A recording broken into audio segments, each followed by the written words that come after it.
Asal-usul Danau Batur. Pada zaman dahulu, hiduplah sepasang suami istri yang kaya raya. Sayangnya, pasangan suami istri ini belum dikaruniai anak. Namun, mereka tidak putus asa. Sepanjang hari, mereka berdoa agar segera diberi anak. Tuhan kemudian mengabulkan doa mereka. Tidak lama berselang, pasangan suami istri tersebut dikaruniai seorang bayi laki-laki yang sehat dan kuat. Kebo Iwa, itulah nama yang kemudian diberikan oleh orang tuanya. Meskipun masih kecil, Kebo Iwa memiliki nafsu makan yang sangat kuat. Sekali makan, Kebo Iwa bisa menghabiskan jatah makan untuk 10 orang. Seiring berjalannya waktu, serta jatah makannya yang sangat banyak, membuat Kebo Iwa cepat tumbuh menjadi manusia dewasa. Ketika telah menjadi dewasa, jatah makan Kebo Iwa semakin menjadi-jadi. Sekali makan, Kebo Iwa bisa menghabiskan jatah untuk 100 orang. Lama-kelamaan, persediaan padi di lumbung milik orang tua Kebo Iwa mulai menipis. Bagaimana ini, Pak? Persediaan padi kita semakin menipis. Sedangkan setiap hari, jatah makan Kebo Iwa semakin banyak. Entahlah, Bu. Apalagi sekarang ini desa kita sedang dilanda kekeringan. Kebo Iwa sendiri adalah seorang yang mudah marah, terutama jika jatah makannya tidak mencukupi. Jika sudah marah, Kebo Iwa akan marah dan merusak apa saja yang ditemuinya, bahkan rumah-rumah penduduk. Para penduduk desa sangat ketakutan terhadap Kebo Iwa, apalagi ketika dia sedang marah karena jatah makannya kurang. Meskipun suka marah-marah karena jatah makannya kurang, Kebo Iwa sebenarnya juga bisa berbuat baik, membantu warga desa kampungnya. Kebo Iwa juga bersedia melakukan berbagai pekerjaan berat seperti membangun sumur.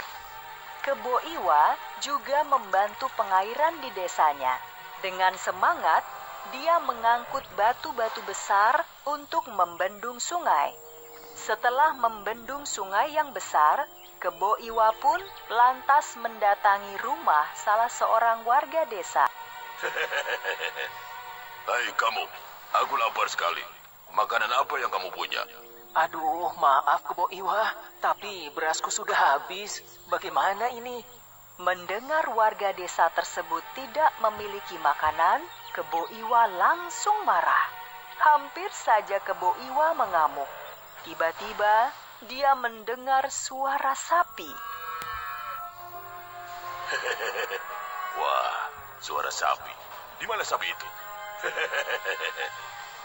Akhirnya, Kebo Iwa menemukan sebuah kandang di belakang rumah warga desa yang berisi 3 ekor sapi.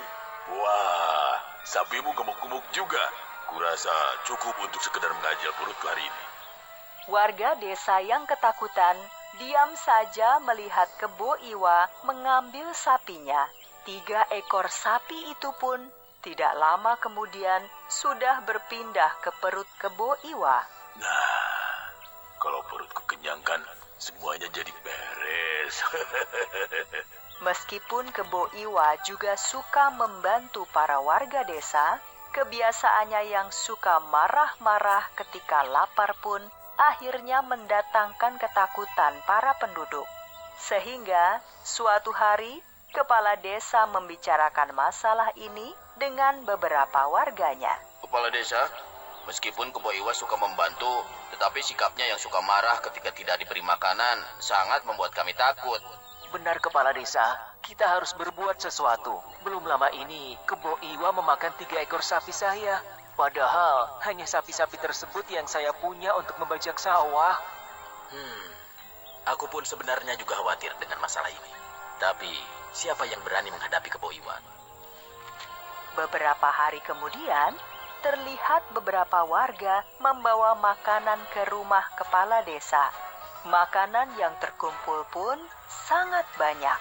Selain makanan, para penduduk juga mengumpulkan batu-batu kapur dalam jumlah yang sangat banyak. Kepala desa, sebenarnya untuk apa makanan yang sangat banyak ini?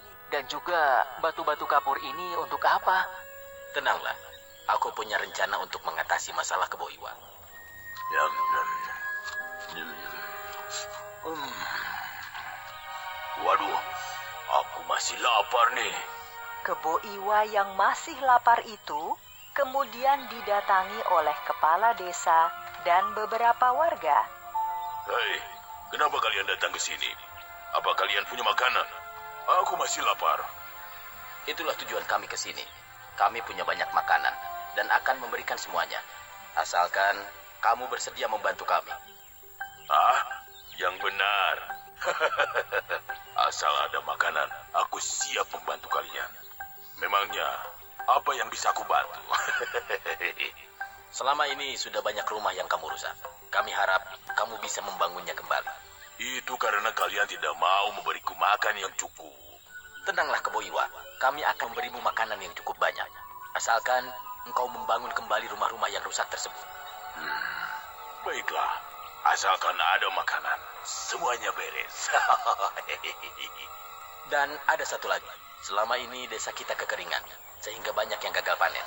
Akibatnya, kami tidak bisa memberikan makanan yang cukup untukmu. Terus, aku harus bagaimana? Di dalam tanah masih banyak air.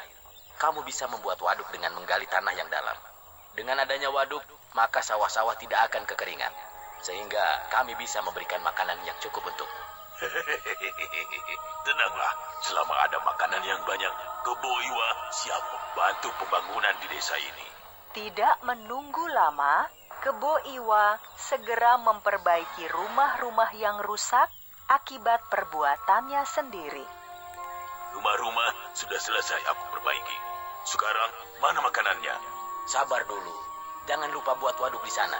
Dengan kekuatanmu, tidak membutuhkan waktu lama untuk membuatnya. Ya, baiklah, tidak masalah. Hei kepala desa, untuk apa batu kapur sebanyak ini? Kami warga kampung ingin membuatkan sebuah rumah besar untukmu. Tentunya membutuhkan banyak batu kapur, kan? Wah, sungguh kebaikan kalian membuatku terharu. Iming-iming makanan banyak dan rumah besar membuat Kebo Iwa bekerja dengan semangat. Tanah lapang tersebut segera digali oleh Kebo Iwa dengan menggunakan kedua tangannya yang kuat. Tak lama kemudian, air mulai keluar dari lubang yang dibuat Kebo Iwa. Hei, kepala desa, lihat, airnya sudah keluar. Air yang keluar masih sedikit. Sawah yang kekeringan sangat luas. Kamu harus menggali lebih dalam lagi. Baiklah kalau begitu. Kebo Iwa bekerja sangat giat sampai malam hingga keesokan paginya. Lubang yang dibuatnya sangat besar dan air keluar dengan melimpah. Bahkan tanah galian sampai menggunung di sebelah lubang yang dibuat Kebo Iwa. Sementara itu, para warga desa mendatangi Kebo Iwa sambil membawa makanan yang sangat banyak. Hai Kebo Iwa, istirahatlah dulu. Ini makanan yang kami janjikan untukmu. Daripada kamu capek-capek naik ke atas, kami lemparkan saja makanan ini ke bawah sana. Nah, begitu dong. Mana? Cepat. Kebo Iwa pun makan dengan sangat lahap hingga semua makanan habis.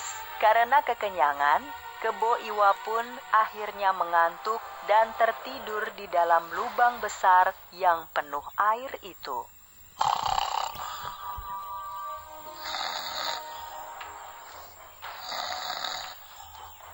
Kebo Iwa yang tidur sangat nyenyak itu tidak menyadari bahwa tubuhnya perlahan-lahan tenggelam ke dalam air. Cepat, lemparkan batu kapur itu ke dalam lubang semuanya. Jangan ada yang tersisa. Kepala desa dan warga desa bahu-membahu melemparkan batu kapur ke dalam lubang tempat Kebo Iwa tertidur. Tidak lama kemudian, lubang galian yang dibuat Kebo Iwa tertutup batu, sedangkan air terus saja masih keluar. Lantas, Bagaimana nasib Kebo Iwa? Kebo Iwa pun terbangun dan menyadari dirinya tenggelam. Dia berusaha bangun dan keluar dari lubang. Namun terlambat. Batu-batu kapur yang sangat besar dan banyak telah menimpanya. Tidak lama kemudian, Kebo Iwa pun mati tenggelam di dalam lubang yang digalinya sendiri. Lubang yang dibuat Kebo Iwa terus-menerus mengeluarkan air yang sangat banyak. Akibatnya, lubang tersebut perlahan-lahan berubah menjadi danau. Sedangkan galian tanah yang menumpuk tinggi berubah menjadi sebuah gunung di pinggir danau tersebut. Di kemudian hari, danau tersebut dikenal dengan nama Danau Batur. Sedangkan gundukan tanah yang berubah menjadi gunung tersebut dikenal dengan nama Gunung Batur.